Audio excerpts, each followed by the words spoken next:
धोबी था, गधा चराने जंगल गया। उसे जंगल में एक चमकता हुआ पत्थर मिल गया। धोबी को लगा बड़ा बढ़िया। धोबी उठाकर ले आया और उस पत्थर में धागा बांध करके और गधे के गले में लटका दिया। बोले चमकीला पत्थर है, मेरे गधे को अच्छा लगेगा। और जब गधे को नहवाता तो साबुन लगाता और उसी पत्थर से घिसता और घिस करके और गधे के गले में टांग देता। वहां से एक जौहरी निकला। जौहरी ने देखा, राम राम, ये गधे के गले में करोड़ों का हीरा है, ये इसकी मार्केट में कोई कीमत नहीं है, अनमोल रत्न है ये। अब जौहरी ने विचार किया कि मैं कह दूंगा कि ये करोड़ों का है तो धोबी अभी भाव बढ़ा देगा। तो जौहरी ने बड़ी चतुराई से कहा, क्यों धोबी, ये पत्थर तुमने गधे के गले में क्यों टांगा है? धोबी ने कहा, रास्ते में मिल गया था, अच्छा लगा, बांध दिया। अच्छा, तो ये हमें तुम 5 रुपए में दोगे? धोबी को विचार आया, राम राम, इसकी बुद्धि खराब है, पत्थर के 5 रुपए दे रहा है। धोबी समझ रहा था ये पत्थर है और पत्थर के कोई 5 रुपए दे तो सस्ता है, चल भाई ला। 5 रुपए लिया धोबी ने और जौहरी के हाथ में वो हीरा रख दिया। धोबी गधे को लेकर आगे बढ़ा। जौहरी के हाथ में जैसे ही वो हीरा आया, वो हीरा टूट कर चटक कर टुकड़े टुकड़े हो गया। तब जौहरी ने कहा, वाह रे हीरा, अभी गधे के गले पे लटका था तब तो नहीं टूटा, उसकी पीठ रगड़ रहा था तब तो नहीं टूटा, और मुझे जौहरी के पास आया तो टूट गया। तब उस हीरे से आवाज आई, अरे जौहरी, वो गधा और वो धोबी, ये दोनों ही मेरी कीमत नहीं जानते थे। इन्हें पता नहीं था कि मेरी कीमत क्या है, पर तुम तो जौहरी थे, तुम्हें तो पता था कि मेरी कीमत क्या है। तुम्हें पता था कि मेरी कीमत हजारों करोड़ की है, फिर भी तुमने मेरी कीमत मात्र 5 रुपए आंकी। अरे मूर्ख व्यक्ति, जब मेरी कद्र नहीं करता तो बात समझ में आती है, पर तुम जैसे जानकार भी जब मेरे कीमत को इतना कम आंकते हो तो मैं तो टूट ही जाऊंगा ना, किसके भरोसे रहूंगा इस धरती पर। अरे हीरा भी तो जौहरियों के भरोसे है, जौहरी ना हो तो हीरे तो पत्थर की तरह ही हैं। कीमत बताने वाला जौहरी, मैं टूट इसलिए गया क्योंकि तुमने भी मेरी कोई कीमत नहीं की। मेरी माँ, अमेरिका के लोग, Japan, Paris, London, China, Pakistan, यहाँ के लोग राम नाम के महत्व को नहीं जानते। यहाँ के लोग गंगा के महत्व को नहीं जानते, यहाँ के लोग भगवान के महत्व को नहीं जानते, यहाँ के लोग भागवत जी के महत्व को नहीं जानते। पर तुम तो भारत के पुत्र हो, तुम तो भारत भूमि में पैदा हुए हो, ऋषि मुनियों की संतान हो, और तुम भी राम नाम को यदि उसकी कीमत नहीं आके सही मूल्य नहीं चुकाया तो वो राम नाम भी पाताल में नहीं चला जाएगा। अरे राम नाम ही वो हीरा है और आप ही वो जौहरी हैं। भारत का व्यक्ति जानता है कि राम कौन है, भारत का व्यक्ति जानता है कि कृष्ण, जमाना भले राम को गाली दे, जमाना भले कृष्ण को गाली दे, पर तुम भारतीय तो जानते हो ना कि राम कौन है, कृष्ण कौन है, भगवान है वो। अरे दुनिया को नहीं पता कि ये भगवान है, पर तुम्हें और हमें तो पता है, और तुम हम जान कर भी उस राम नाम की कद्र ना करे, उस राम नाम को ना जपे, उससे अपना कल्याण ना किए, तो बताओ वो राम नाम रसातल में नहीं चला जाएगा? वो राम नाम हमसे ही तो अपेक्षा करेगा कि तुम जपो, तुम ही जप सकते हो। अमेरिका के लोगों से उम्मीद ना करना कि वो राम नाम जपेंगे, उनका कल्चर नहीं है, वो राम को समझने में उनकी पीढ़ियां लग जाएंगी। पर तुम तो जानते हो कि राम कौन है, तुम तो जानते हो कि सीता माता कौन है, तुम तो जानते हो राधा कौन है, लक्ष्मी कौन है, नारायण कौन है, और फिर भी तुमने अपना कल्याण नहीं किया राम नाम से, तो फिर बताओ हम जैसा मूर्ख कौन होगा? इसलिए हम बड़े भाग्यशाली हैं कि भगवान ने हमें मनुष्य बनाया है, और उसमें भी भारतवर्ष में जन्म दिया है, जहां गंगा है, जहां यमुना है, जहां कावेरी है, जहां राम है, जहां कृष्ण है। दुनिया के किसी देश में गंगा नहीं है, दुनिया के किसी देश में यमुना नहीं है, दुनिया के किसी देश में वृंदावन नहीं है, दुनिया के किसी देश में भागवत नहीं है। जब जब भागवत पहुंची है दुनिया के किसी देश में, तो भारत से ही भागवत जी पहुंची हैं दुनिया के देश में।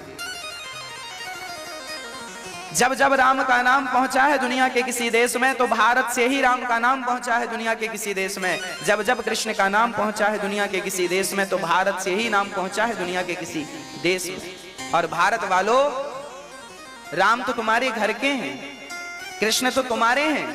तुम्हें अधिकार से कहना, मीराबाई ये नहीं कहती कि कृष्ण मेरे हैं, मीरा अधिकार से कहती है कि मेरे तो गिरधर गोपाल।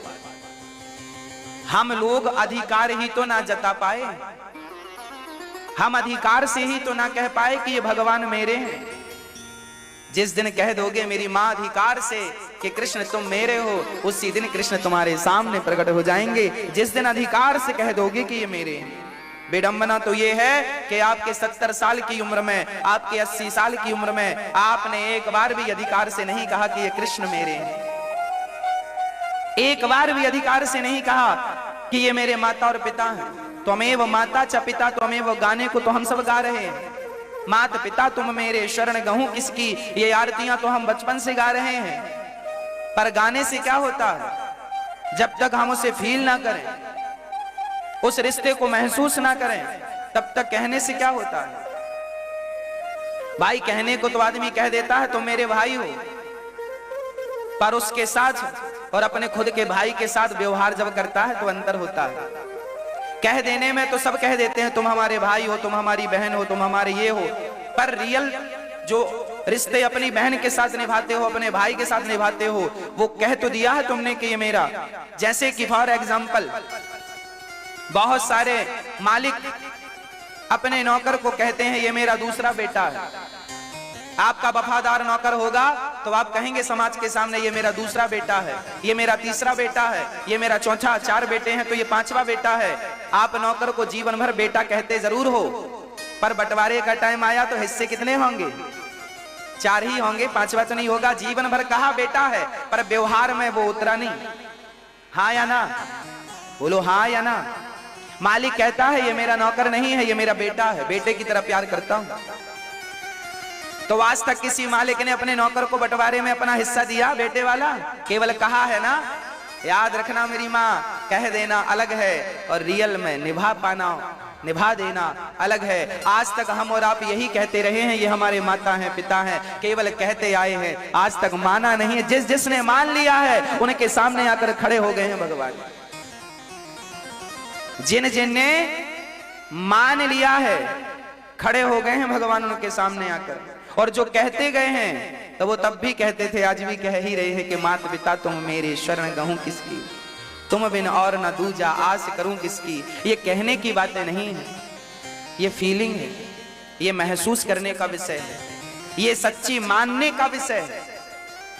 इसलिए मान लो मेरी मां, मान लो। कहने से क्या होगा? कहने को तो बहुत सारी बातें हैं, आप भी कहते हैं, कोई भी कह सकता है।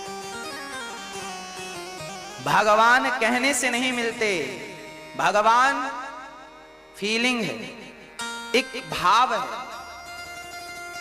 वो हृदय में उतरने वाली बात है। मैं कृष्ण से प्यार करता हूं, बस करता हूं। कितना करता हूं किसी को कैसे बताया जाए? आप जब भगवान से प्यार करेंगे तो इसकी पहचान क्या है वो मैं आपको बताता हूं। जब आप कृष्ण से प्यार करेंगे, जब आप राम से प्यार करेंगे, जब आप भगवान नारायण से प्यार करने लग जाएंगे, तो फिर क्या होगा? फिर तुम्हें इस संसार में कण कण में जहां देखोगे वहां तुम्हें बस अपने कृष्ण ही कृष्ण नजर आएंगे। जहां देखोगे बस वहां राम नजर आएंगे, जहां देखोगे वहां नारायण नजर आएंगे। बस जहां तुम्हें सब में परमात्मा का दर्शन होने लगे और 24 घंटे में तुम कम से कम 10 घंटे भगवान के साथ भाव से गुजारने लग जाओ, बस यही प्रेम की निशानी है, प्यार हो गया। अब भगवान मिलने के करीब है। कल हमारे पास गंगोत्री से एक संत आए, कल की बात। कल हमारे पास गंगोत्री से एक संत आए वो ऐसे संत हैं कि जब पट बंद हो जाते हैं बद्रीनाथ जी के तो भी वो वहां बर्फ में ही रहते हैं। 12 महीने जो बर्फ में रहते हैं वो संत कल आए, हमने दर्शन किया। उन्होंने कहा, हमने पूछा कि हिमालय में ऐसे कितने संत हैं? उन्होंने बताया महाराज जी 30-35 संत ऐसे हैं जो कभी वापस नहीं आते, 12 महीने वहीं बर्फ की चादर में रहकर ही ध्यान मग्न समाधि में डूबे रहते हैं। हमने कहा कि ऐसे संत उनके बारे में बताइए, कोई विशेष बात बताइए। तब उन्होंने बताया, उन्होंने कहा कि गंगोत्री से 1 किलोमीटर ऊपर गंगा के किनारे एक कुटिया में, एक गुफा में एक महात्मा जी रहते हैं। उनका दर्शन दुर्लभ है। उन साधु की साधना क्या है? बोले वो तपस्वी ऐसे हैं कि 1 घंटा उनके रोने की साधना चलती है। दिन भर वो साधना अपनी कुटिया पे करते हैं, गुफा पे, और 1 घंटे रोज सुबह 10 से 11 वो गंगा जी के किनारे आते हैं और गंगा जी के सामने आकर सिर्फ रोते हैं। 1 घंटे की साधना केवल रोने की है। रोना भी एक साधना है साधक के लिए। भगवान के प्रेम में, भगवत भक्ति में कोई साधक रो रहा है, रोना भी एक साधना है। वो साधु रोज सालों से ये परंपरा निभा रहे हैं, 1 घंटा रोज गंगा जी के पास आकर रोते हैं। और वो संत बता रहे थे कि गंगा मैया उनसे प्रत्यक्ष बात करती हैं, गंगा जी से उनकी बात होती है। ये भागवत प्राप्त संत हैं। ये संत हिमालय से नीचे नहीं उतरते और वहां तक पहुंचना भी सबके बस की बात नहीं। यदि हिम्मत है तो जाकर देख सकते हैं। पर आज भी ऐसे ऐसे भक्त हैं जिनकी प्रत्यक्ष बात होती है श्री गंगा जी से। ऐसे ऐसे भगवत प्राप्त संत हैं जिनकी बात भगवान से होती है प्रत्यक्ष। पर आज ये बात संसार के लोगों को जल्दी से पचेगी नहीं। इसलिए नहीं पचती क्योंकि लोगों के अंदर इस प्रकार की श्रद्धाएं नहीं है, आस्था नहीं है। आज की बुद्धि संशय वाली बुद्धि है। कभी वक्त मिले ऐसे संत गुप्त में रहा करते हैं। मात्र 35 संत ऐसे हैं जो हिमालय की उन चोटियों में 12 महीने रहते हैं, निरंतर रहते हैं, कभी बाहर नहीं आते और दिगंबर रहते हैं। वस्त्र भी पहने तो पहने, नहीं तो बिना वस्त्र के संत हैं। वहां तो भगवत प्राप्ति के लिए बैठे हैं। मैं समझ गया कि ये 35 संतों की तपस्या ही हम 135 करोड़ लोगों को सुरक्षित रखी हुई है। इनकी तपस्या ने, इन महान संतों की तपस्या से हम सुरक्षित हैं। जैसे हमारे देश के जवान से हम सुरक्षित हैं, उसी प्रकार हमारे देश के ऐसे महान संतों के प्रेम के कारण हम सभी पर भगवत कृपा बनी हुई है। ये भारत टिका हुआ है। इस भारत भूमि पर कितने लोग आक्रांता ना आए, भारत पर आक्रमण किया। कभी अंग्रेज आए, कभी मुगल आए, लाखों हिंदुओं को कत्लेआम किया, करोड़ों हिंदुओं को मारा।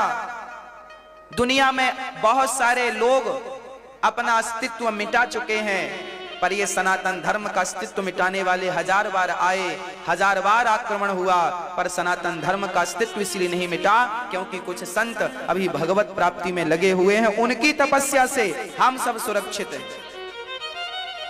कहते हैं बाढ़े पूत पिता के धर्मा, कहावत बड़ी प्रसिद्ध है।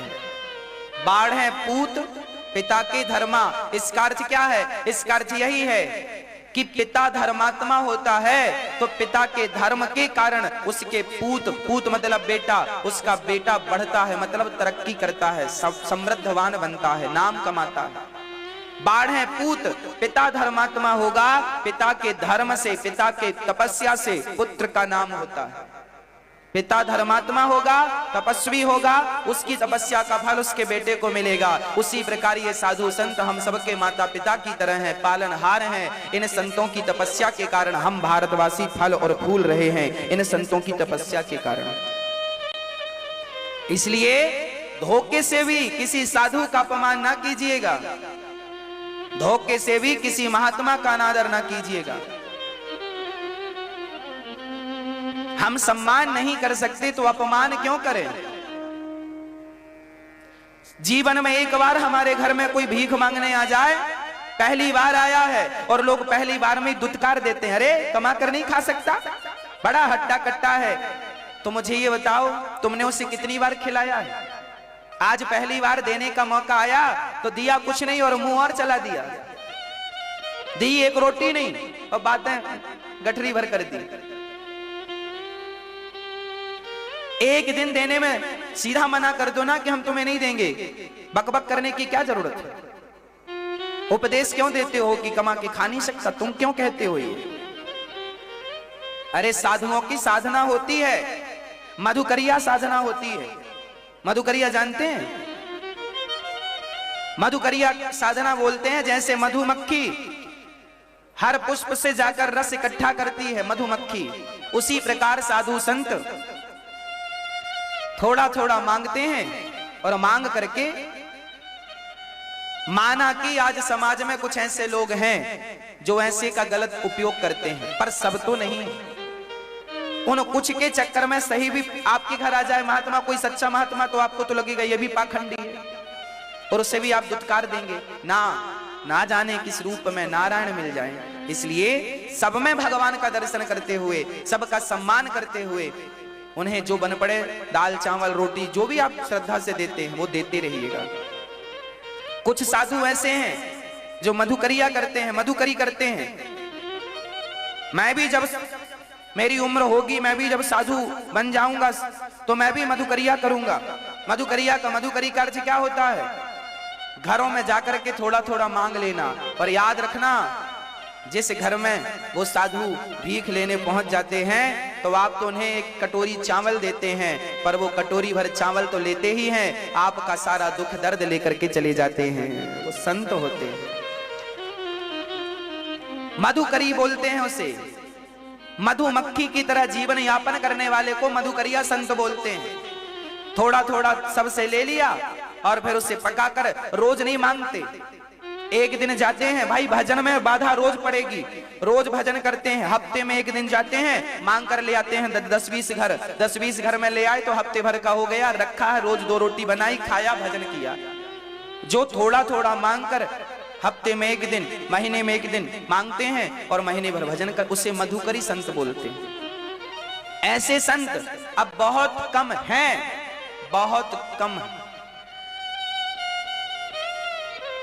ये संत जो हिमालय में हैं, इनमें भी कुछ संत मधुकरी संत हैं, थोड़ा सा मांग कर अपना निर्वहन करते हुए भगवत प्रेम करते हैं। भाई भजन करने के लिए भी तो पेट में रोटियां होना जरूरी है, कहो।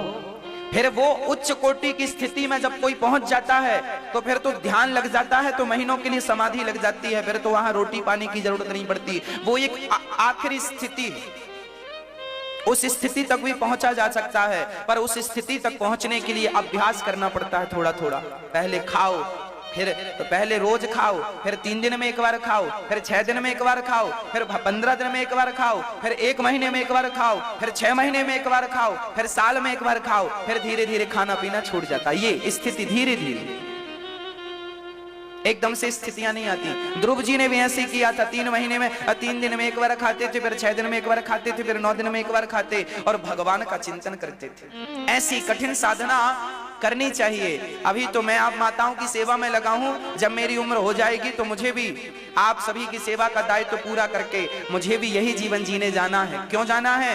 क्योंकि मानव तन की सार्थकता यही है। अभी बिहारी जी ने जिम्मेदारी दे रखी है माताओं की सेवा की, अन्न क्षेत्र की सेवा की, सो मैं कर रहा हूं। जब मेरा वो वक्त आएगा जब मैं इन जिम्मेदारियों से निवृत्त हो जाऊंगा तो उस जिम्मेदारी को पूरा करने के बाद हमें भी वहीं जाना है, हिमालय की चोटियों में, और जहां वो संत सेवा में लगे हुए हैं भगवत प्राप्ति की।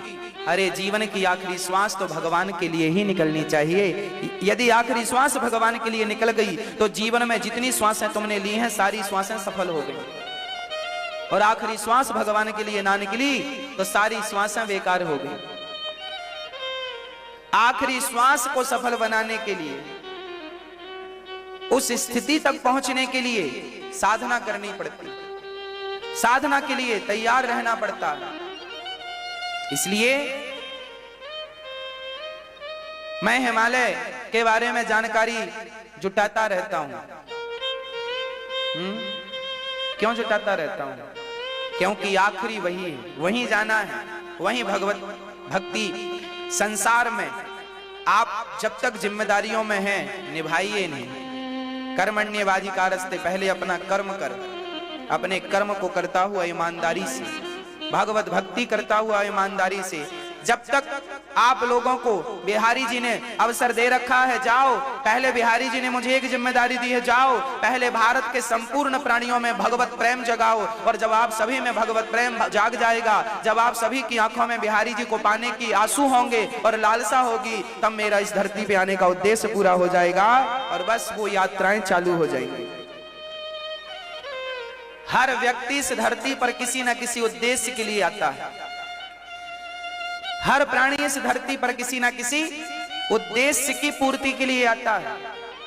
बात ऐसी है कि कुछ अपना उद्देश्य याद रखते हैं तो कुछ अपना उद्देश्य भूल जाते हैं। संसार का प्राणी संसार की आपाधापी में पड़कर अपने उद्देश्यों को भूल चुका है। तुम क्यों आए हो इस संसार में, क्यों जन्म लिया है तुमने, सब भूले पड़े हैं। जिन्हें याद है वो अपने उद्देश्य की ओर आगे बढ़ रहे हैं, और हमारा अंतिम लक्ष्य है भगवत प्राप्ति, भगवत प्राप्ति, भगवत प्राप्ति। बस पहला लक्ष्य भी वही, आखिरी लक्ष्य भी वही। अभी समाज में रहकर, आपके मध्य रहकर, आपको कथा सुनाकर आपके हृदय में भगवत भक्ति जगाना, ये मेरा उद्देश्य है। फिर वो जो संत बैठे हैं, उन संतों की तपस्या से हम सुखी हैं, आप सुखी हैं। बस हम सभी को भी ऐसी तपस्याएं करनी चाहिए। भगवान की पावन चर्चा जितनी हम कर सकते हैं कर लो। भारत जी से एक अपराध हो गया। क्या अपराध हो गया? बोले भरत जी, मनु जी महाराज के दूसरे बेटे का नाम था प्रियव्रत, जिनका विवाह विश्वकर्मा की पुत्री बर्हिष्मति से हुआ था। इन्हीं के वंश में हुए थे श्री आग्नेत्र, प्रियव्रत जी के पुत्र आग्नेत्र, फिर इनके नाभि, फिर अंग, फिर ऋषभदेव जी। ऋषभदेव जी के 100 बच्चे हुए, सबसे बड़े का नाम भरत था। भारत जी घर परिवार छोड़कर गए थे गंगा के किनारे, गंडकी के किनारे। पर क्या हुआ, भारत जी की से गलती हो गई। क्या गलती हो गई? भारत जी मरते समय मृग के चक्कर में पड़ गए कि मृग का बच्चा पानी में बह रहा था, भारत जी ने बचा लिया, नदी से पकड़ कर ले आए, पाल लिया। भाई पालना अच्छा था, कुटिया में रखा था, पर बाद में छोड़ देना था ना, बच्चों के जानवरों के बीच में छोड़ देते, पर पकड़ के रख लिया, मेरा मेरा मृग, मेरा मृग। और अंत में जब प्राण निकले तो भारत जी मृग का ही चिंतन कर रहे थे। मृग का चिंतन करते करते प्राण त्यागे तो अगले जन्म में उन जैसे महापुरुष को मृग बनकर आना पड़ा। भारत जैसे महापुरुष को क्या बनकर आना पड़ा मेरी मां? मृग बनकर के आना पड़ा। तो ये भारत जी से गलती हुई, तो क्या ये गलती हमें और आपको भी करनी चाहिए? भाई दर्पण क्यों है हमारे सामने? आपके सामने दर्पण क्यों है? दर्पण इसलिए तो है कि जहां कुछ बिगड़ा है सुधार लो। दर्पण क्यों है? सुधार लो। जैसे दर्पण सुधार के, अब कोई दर्पण देख कर भी उसके नाक में काला सा कुछ दाग लगा है, अब तुम दर्पण देख रहे हो, भैया थोड़ा कपड़े से नाक में ये तुम्हारे दाग लगा है, जरा साफ कर लो, बाहर निकल रहे हो, लोग देखेंगे। दर्पण इसलिए है कि कुछ गड़बड़ हो सुधार लो, कचरा लगा हो निकाल दो, इसलिए दर्पण होता। अब कोई दर्पण देखने के देख तो ले पर सुधार ना करे, उसके जैसा बेवकूफ कौन होगा? तो शास्त्र हमारे दर्पण है। भारत जी की कथा हमारे लिए दर्पण है कि भारत जी ने मन मृग में लगाया तो वो मृग बन गए। और तुम भारतवासी हो, तुम सुन रहे हो ये कथा। अब तुम ना संसार में मन लगाना, नहीं तो तुम भी मृग बनोगे, वही बनोगे जहां तुम्हारा मन लगा है आखिरी समय में, अंते यामति सागति। तो ये दर्पण देख कर भी तुम्हारी यदि दुर्दशा हो गई, दुर्गति हो गई, तो हम जैसा अभागा कौन होगा? कौन है फिर हम जैसा अभागा? इसलिए अभागी ना बनिएगा। भारत जी जैसे महान संत मृग बन करके आए और मृग बन करके संसार में जंगल जंगल घूम रहे हैं। पर भरत जी तपस्वी थे, इसलिए उन्हें मृग की योनि में भी सब पता था। मैं संत था, मृग के चक्कर में भरत जी ने वो मृग का शरीर छोड़ा और तीसरे जन्म में फिर से वो एक मनुष्य पंडित जी के घर में पैदा हुए। देखो आखिरी समय मन बिगड़ जाने से 3 जन्म खराब हो गए। कितने जन्म बिगड़ गए? पहला जन्म तो खुद भरत जी का, भरत जन्म, फिर दूसरा शरीर पाया मृग का, और अब तीसरा शरीर पाया है मनुष्य का। फिर से एक गलती हुई तो 3 जन्म बिगड़ गए। और भारत जैसे साधु, भारत जैसे ज्ञानी की ये हालत है, तो हम जैसे मूर्खों की पता नहीं क्या हालत होगी। हमारे कितने बिगड़ेंगे? जब भारत जैसे धुरंधर ज्ञानियों की ये हालत है, 3 जन्म बिगड़ गए उनके, तो फिर हमारी क्या हालत होगी? हम तो भरत जी के चरणों की धूल भी नहीं है, परंतु दर्पण है भरत जी हमारे लिए। वो गलती हुई तुम ना करना। भारत जी तीसरी बार मनुष्य बनकर आए। इनके पिताजी पढ़ा रहे हैं, पर भरत जी कुछ पढ़ते नहीं। समझ गए कि ज्यादा पढ़ूंगा फिर उलझ जाऊंगा। ज्यादा विद्वान व्यक्ति भी संसार में उलझ जाता है। गुण दोष दृशिर दोषः, गुण और दोष दोनों ही बंधन है। हाँ मेरी मां, ज्यादा ज्ञानी हो जाए कोई, उसे भी अहंकार आ जाता है। भारत जी को लगा मैं ज्ञानी नहीं बनना चाहता, पिछली बार बड़ा ज्ञानी था तो मृग के चक्कर में फंस गया, इस बार ज्ञानी बनूंगा पता नहीं कहां फंसूंगा। भरत जी ने बोले ही नहीं, गूंगे रहने लगे। लोग कहते हैं जड़ है, मूर्ख है, नाम ही रख दिया दुनिया ने जड़ भरत। क्या नाम पड़ा? जड़ मीन्स मूर्ख, मूर्ख है ये, नाम पड़ा जड़ भरत। और मैं आपसे कह दूं मेरी मां, ज्यादा ना बोला करो। आप लोग ज्यादा होशियार बनते हैं। हम लोगों को देखते हैं ट्रेन में बैठे हैं और 2 लोगों की बातें चल रही हैं, तो तीसरा भी कूद पड़ता है। वो कहता है हमसे सुनो, हमें सब पता है, जिस सब्जेक्ट की तुम बातें कर दो। सुनता कोई नहीं है, जबरदस्ती ज्ञानी बन रहा है। क्या जरूरत थी तुम्हें कूदने की? चुपचाप बैठे रहते, भगवत चिंतन करते। कहां तुम मूर्खों के कौओं के बीच में कूद रहे हो? और वार्तालाप से, बात विवाद से होगा क्या? क्या पालोगे तुम? आज का हर व्यक्ति यही चाहता है कि वो अपने आप को ये सिद्ध करना चाहता है कि मैं भी सब जानता हूं। आज हर व्यक्ति यही तो सिद्ध करना चाहता है कि मैं मूर्ख नहीं हूं, मैं भी सब जानता हूं। कहीं वकालत की बात चलती होगी और कोई वकील बैठा होगा, एडवोकेट, वो कूद पड़ेगा, साहब ये धारा तुम नहीं जानते, हम पढ़े हैं, जानते हैं। अरे तो भैया ये ट्रेनों में, ये संसार की पंचायत में क्यों माथा पच्ची कर रहे हो? जज के सामने कचहरी में केस लड़ो ना। ये ट्रेन में वार्तालाप करने से, व्यर्थ की बातें करने से, वो कहेगा तुम गलत हो, वो कहेगा नहीं तुम्हें ज्ञान नहीं हो। लोग कई बार तो बातों बातों में विवाद हो जाता है। ऐसे झंझट में, ऐसी उलझन में नहीं पड़ना चाहिए।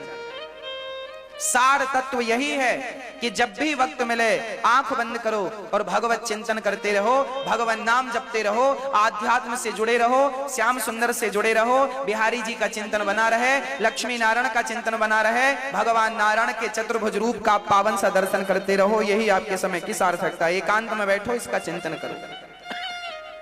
भगवान नारायण के चतुर्भुज रूप हैं। एक हाथ में शंख है, एक में चक्र है, एक में गदा है, एक में पद्म है। भगवान के श्रीवत्स गले में कौस्तुभ मणि पड़ी है। ठाकुर जी के सुंदर सा स्वरूप है, बस उनका चिंतन करते रहो। यहाँ वहां की पंचायत करने से कोई फायदा नहीं।